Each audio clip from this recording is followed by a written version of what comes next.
Among Belize's most prominent football players are names like Denmark Bato Keze Sr. and Wilhelm Locho Koi.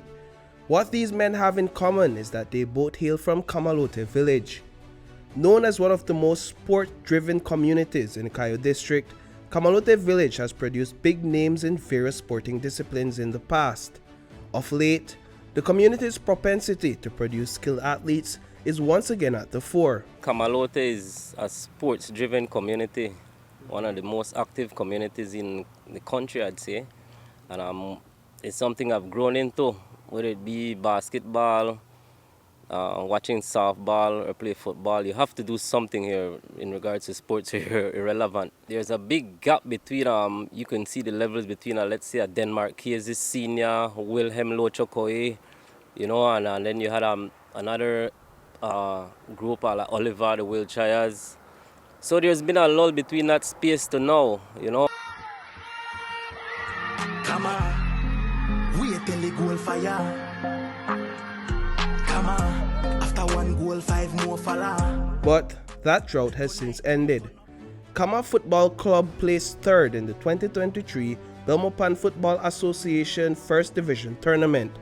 The best striker, best midfielder, and best fans awards also went to CAMA FC, and they did not stop there. On July 1st, CAMA FC won a first of its kind $5,000 exhibition match against Wings Football Club. At the heart of these victories are the players that make up the team, like midfielder Kyle Thomas, who grew up spending countless hours on the multi-purpose ground playing football. From I was young, like before I was even born, my mom always told me about this story that I kicked her in her belly, basically. Yeah.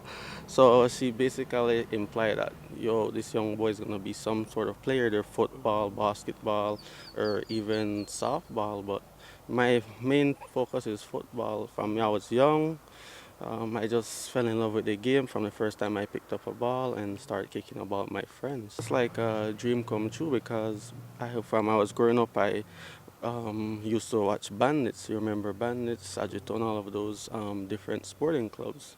Then you have different players like Oliver, you have Wilhelm Locho Koi, you have Denmark Keze. So basically, from I was young, I watch these guys. I watch how these guys move with the ball on their feet. Then I like copy their style of play from their different aspects of where they play, whether defensive, winger, or even forward. CAMA Football Club conducts most of its training in Belmopan because the village is not equipped with an adequate First Division football field.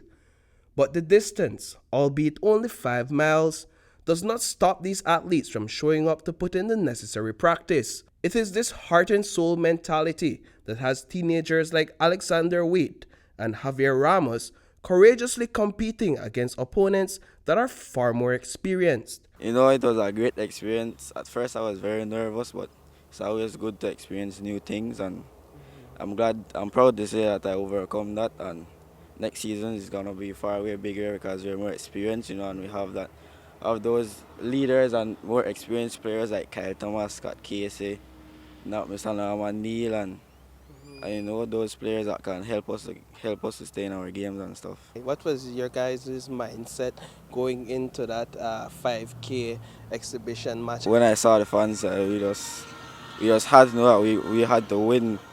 You know, I stayed home whole week just thinking about the game. You know, and yeah, my friend Dylan Gongara, Chap Gongara, just thought about the game, and we know that we had to come out there and put up a fight. Nothing's easy.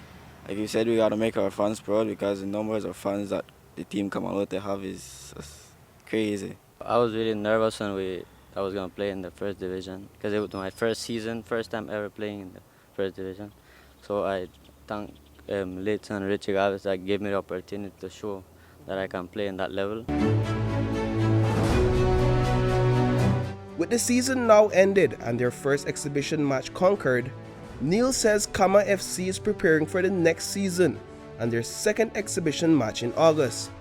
He reflected on how the village transitioned from its losing streak to the victories it now enjoys. Around 2016, we had a U13 police cadets club, which I coach, and many of these players, 80% of these players are from that that group. So we had a 15 to 20 year gap almost. And COVID kind of brought it together because we were frustrated. And me, myself, kind of spearheaded a five-a-side against the rules of all. I hope we don't get in trouble for it now. But yeah, we started it right here, and as no one to record, no one to go live, and it started a five-a-side movement. It brought in national team quality players to this park right here. Yeah. And it boosted the level of the players. Yeah. And did that frustration come from the fact that you guys weren't seeing that sort of development or that sort of quality of players that you're used to seeing in the village? Definitely, and that was the plan, to develop the players' skills, because we were getting beaten up. Camalote name went down. And we can see that five-a-side played a big role in developing the players, giving them confidence, and as well competing against the best. And I'm talking about the Yellow Guinea coming to Camalote to challenge us. And, we have Kafu Roaches coming by, and, those type of players. We the real champions. Reporting for News 5, I am Paul Lopez.